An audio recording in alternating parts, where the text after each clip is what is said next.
You wanted the manager? So he's in charge of the transportation. He will pass it. You know at all times where the bands are, who's going where. We wave ourselves around the campus. Okay. And then we go to the left at a certain point. Good. Wow. I can't think of anybody who won't want to go to that. Let the countdown begin. Plus some platform shoes. And Davies appearing someplace too.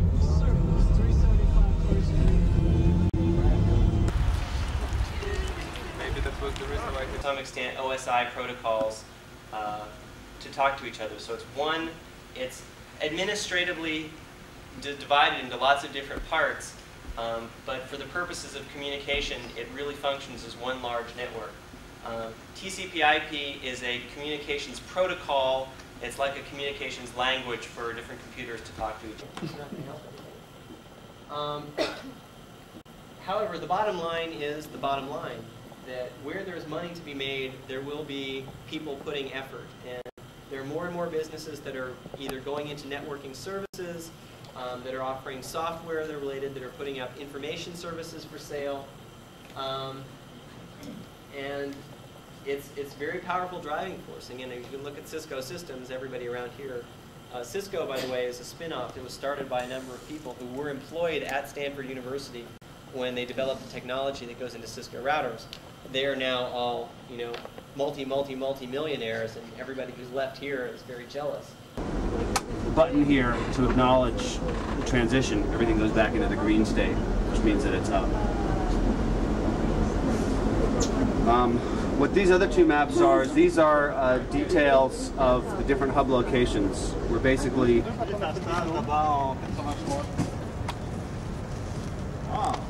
dumplings. I don't know how familiar people are with Chinese food, but these are very hot. Ah, yes. Deadly. Hot and spicy. And I'm not going to lick my finger. More spoons, aren't we?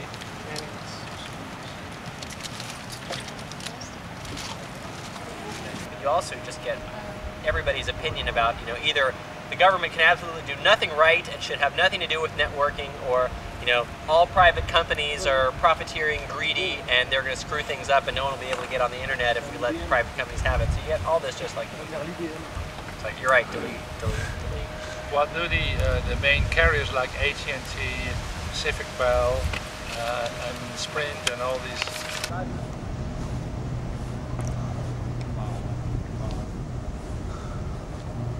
Lay down.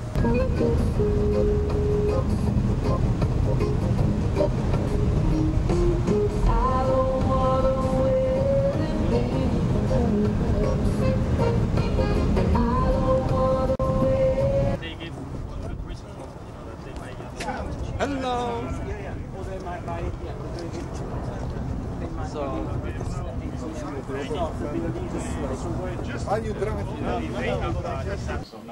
Well, yeah, it depends. I mean, it's hard to say. I mean, there are some companies which are called bootstrap operations, and this is a bootstrap, but we basically did it on our own funding.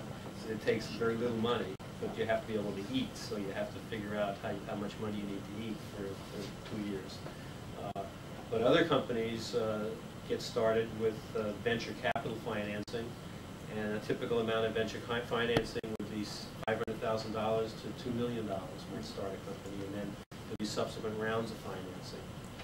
So, you said from these 3 years, 2 years work at home, or not in a, or work with very little overhead with office. And you see how many chairs we have and how small space it is. This is the way you do it efficiently.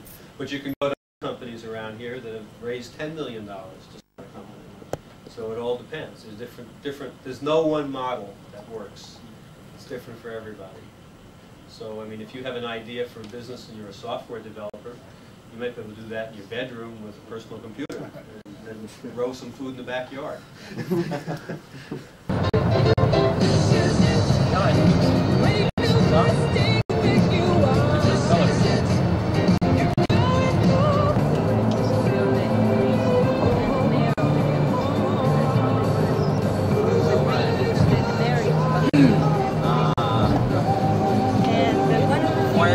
Why are you saying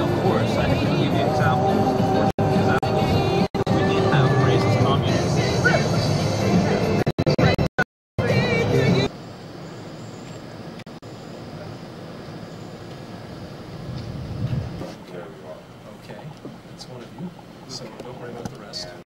Never want to get this. So you're welcome to take. This is Paul Molinari.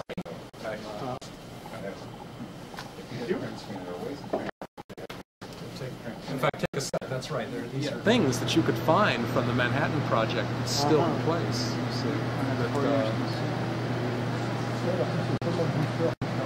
See, Ernest Lawrence is often called the man who invented big science. He's the man that essentially allowed places like the CERN laboratory to exist by making it okay for governments to fund very large scientific projects. Because before that time, most scientific research was done in universities with very small groups of people without much money. And he convinced the world that you had to do big science. And this was where it started here. This was the first big science facility right here of local area network technology that we call switching, which is becoming very preeminent in all of our local area networks. Now, to those of you who know what ATM means, the ATM community would have you believe that you must use ATM to go faster than Ethernet or FDDI. The local area network community does not believe that at all. They believe that you can do so with switching.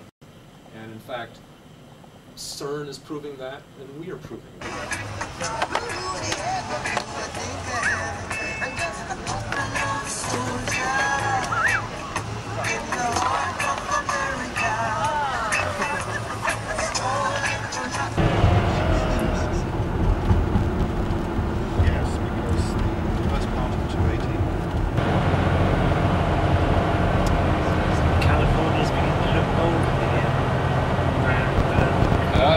It gets there. Yeah.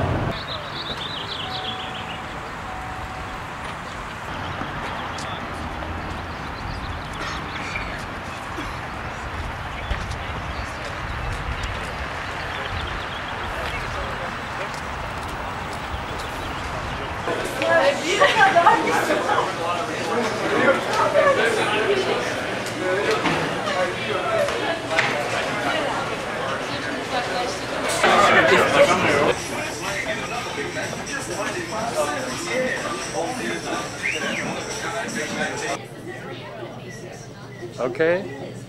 Okay, this is, shows how the hands are on a normal keyboard. You open it up. It's a more natural position for the hands. Apparently it makes it better for typing, things like that. But you've broken the keyboard, Les. That's what it looks like. By the way.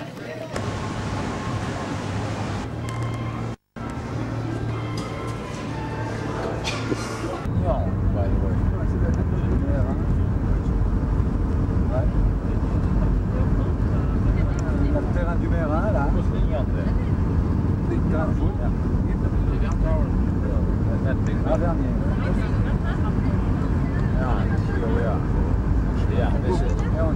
This is Balexer.